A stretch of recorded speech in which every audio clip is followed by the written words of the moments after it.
కాకినాడ జిల్లా పాతగయ ఆలయ అధికారులపై భక్తులు ఆలయ సిబ్బంది ఆగ్రహం వ్యక్తం చేశారు. పిఠాపురం పట్టణంలో దక్షిణ కాశీగా విరాజిల్లుతున్న శ్రీ ఉమా కుక్కుటేశ్వర స్వామి దేవస్థానంలో మహాశివరాత్రి వేడుకలు ఘనంగా జరుగుతున్నాయి.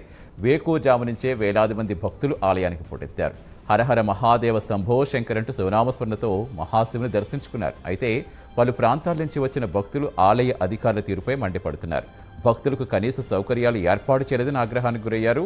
దర్శనానికి వచ్చిన భక్తులకు వాహనాలు పార్కింగ్ చేసే ప్రదేశాలు ఇబ్బందికరంగా ఉన్నాయని మండిపడుతున్నారు.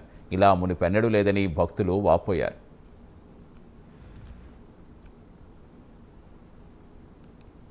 పద్ధతి లేదు. టికెట్ 50 రూపాయలు అంటే దానికి 50 రూపాయల గురించి పెదలు ఏళ్ళ గురించా లేకపోతే దేవుడి గురించి వేస్తారు. వీళ్ళు దేవుడి గురించి వేస్తారు, ఏళ్ళ గురించి వేస్తారు. ఈ దర్శనం ఇంత దారిలో ఉన్నాను ఎప్పుడన్నా ఉందని దారిలో ఎప్పుడు దారి లేదు, ఏమి లేదు. వీళ్ళు ఇష్టం పేపర్ తింటున్నారంటే అదే ఏమి లేదు, ఇది లేదు. ఏదైనా దేనికైనా ఒక అంశించిన పద్ధతి ఉండాలి కదా. ఎప్పుడు ఇవాళ కొత్త ఎన్నో సంవత్సరాలు పడి నుంచి వెళ్తున్నది.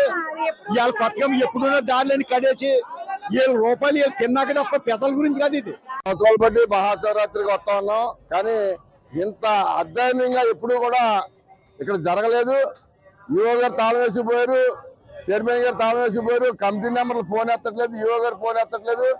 కనీసం కక్షకి కూడా మర్యాద లేకుండా వాళ్ళు తాళాలు వేసుకుపోయి గేటు మీద దాటి వెళ్ళి పరిస్థితి, స్వామివారిని దర్శనం చేసుకోలేని పరిస్థితి ఈరోజు ఇక్కడ పిఠాపురాన్ని చాలా అన్యాయం. మహాశివరాత్రి పుణ్యతానం అంటే కాశీ తర్వాత కాశీగా కొల్లుదీరి పీఠికాపురం అనే పేరుతో నిలిచిన స్వామికి దర్శనం కూడా సరైన పద్ధతులు ఇక్కడ సౌకర్యాలు జరగలేదని మేము తీవ్రంగా ప్రజలందరూ ఇబ్బంది పడుతున్నారని చెప్పి సందర్భంగా తెలియజేస్తున్నాం. ఈ సంవత్సరం బాగా దారులు కానీ ప్రత్యేకం బాగుంటుంది. సంవత్సరం చాలా తేడాగా ఉందండి. అవి అన్ని రూట్లు దేవుడి గుళ్ళకి వెళ్ళి మళ్ళీ రావడం, మళ్ళీ వెనక పోలకి దారి ఉండలేదండి. తానాలకు వెళ్ళిన వాళ్ళకి మామూలుగా గుళ్ళకి వెళ్ళి అందుకు ఒకటే దారి ఇచ్చారు. నాకు చాలా ఇబ్బంది అయిపోతున్నారండి. ఎవరు చెప్పుకోవడం ఎవరు లేరండి. అది మాత్రం బోర్డులు పెట్టుకోవాలండి, బోర్డులు కూడా పెట్టలేదు, ఏం పెట్టలేదండి. దారి ఎక్కడ పెట్టకుండా ఏం అందరికీ ఒకటే రూట్ ఇచ్చారండి. ఇక్కడ ఏమో దర్శనలాగానే దర్శనలాగా అన్నారండి. ఇక్కడికి వచ్చి రెండు కలిసిపోయి ఉన్నాయండి. ఇక్కడ పట్టించుకునే వాళ్ళు ఎవరు 50 రూపాయలు కడుతున్నాం కదండి. 50 రూపాయలు దేవుడికి ఎంత పెట్టినా 100 రూపాయలన్నా పెడతారండి. కానీ